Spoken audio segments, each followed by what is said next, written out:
출근길 묵상 365 2021년 8월 23일 정치파는 고금을 막론하고. 아비멜렉, 기드온의 70명 아들들 외에 세겜에 사는 첩이 낳은 아들의 이름입니다. 그런데 어디서 많이 들어본 이름 아닙니까? 아브라함이 블레셋 땅에서 만난 그랄 왕이 아비멜렉이었습니다. 그의 아들 이삭도 아버지와 똑같이 아내를 누이라고 거짓말해서 힘들게 했던 블레셋의 왕이 바로 아비멜렉이었습니다. 아마도 두 사람이 같은 사람은 아닐 것입니다. 아비멜렉은 애굽의 바로처럼 왕의 칭호였다고 봅니다. 나의 아버지는 왕이라는 뜻입니다. 기드온의 고향 오브라와는 좀 떨어진 세겜에 살던 첩이 아마 아들의 이름을 지었을 듯 합니다. 함부로 짓기도 힘들고 흔하지도 않은 이름을 지은 의도를 살펴볼 수 있습니다. 오늘날에도 정치마당은 늘 그렇고 그런 관행과 불법과 비리가 계속되고 있습니다. 지역주의의 사슬도 끊어지지 않습니다. 3000여 년 전에 살았던 아비멜렉을 살펴보며 정치마당이란 본래 그런가 보다 한탄하게 될 것입니다. 정치마당을 위해 더욱 기도하는 기회도 삼아야 하겠습니다. 오늘의 말씀은 사사기 9장 1절에서 6절입니다.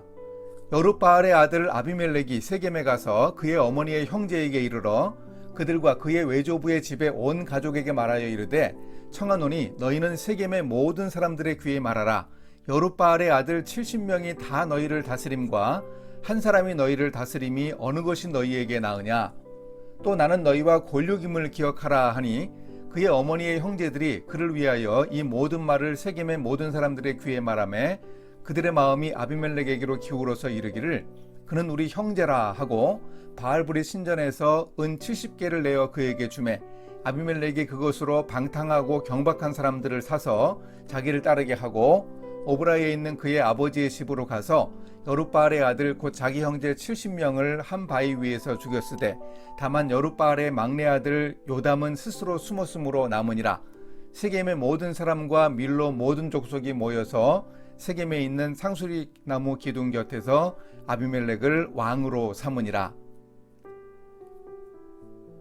아비멜렉과 세겜 사람들을 보면 정말 오늘 우리 시대의 정치인들을 보는 것 같습니다.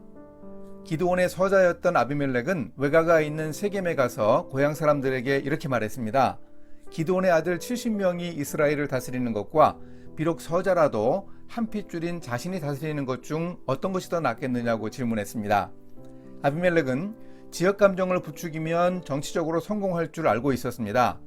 소외되고 멸시받는 자의 울분을 자극해도 정치적 효과가 클 것을 알고 있었던 것 같습니다. 세겜 사람들의 마음이 아비멜렉에게로 기울어 그는 우리 형제라고 했던 것을 보면 혈연 중심 지역주의의 역사가 참 깊습니다. 그런데 이런 놀라운 정치 감각을 아비멜렉은 어디에서 배웠는지 궁금합니다. 아마도 부전자전인 것도 같습니다.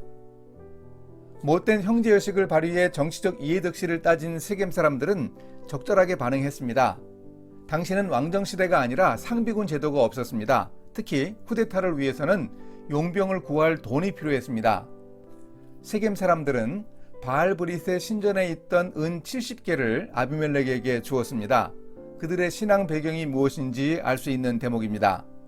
우상을 섬기는 신전의 돈인 줄 알았을 텐데 아비멜렉은 당연히 그 돈을 받지 않았어야 합니다. 이 불순한 정치 자금으로 아비멜렉은 불량배들을 다수 고용하여 결국 형제들 70명을 죽였습니다. 막내 아들인 요담만 숨어서 화를 면했습니다. 이와 비슷한 쿠데타가 역사를 흘러오면서 반복되었습니다. 결국 이스라엘 전체는 아니지만 세겜과 밀로 사람들이 모여 아비멜렉을 왕으로 삼았습니다.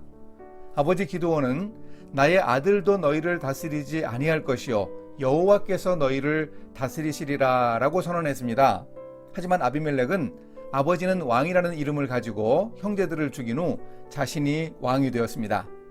아버지는 바알의 제단을 헐고 바알이 다툰다는 뜻의 여룻바알로 불렸지만 아비멜렉은 바알 신전의 정치자금을 받아 왕이 되었습니다. 이것은 결국 하나님께 대한 반역과 다름없었습니다. 온니엘, 에훗, 드보라, 기드온 등 지금까지 사사들의 등장을 통해 보여주신 하나님의 메시지가 무엇입니까? 바로 하나님이 왕이시라는 동일한 메시지였습니다. 이런 시대적 메시지를 무시하고 왕이 된 아비멜렉은 이스라엘을 수렁으로 몰아넣을 수밖에 없었습니다.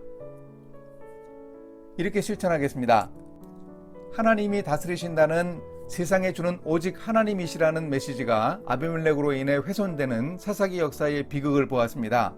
탐욕을 가지고 불의한 방법으로 왕이 되려는 사람들은 몰락하고 하나님을 기쁘시게 하고 세상을 복되게 하는 정치가 펼쳐지도록 기도하겠습니다.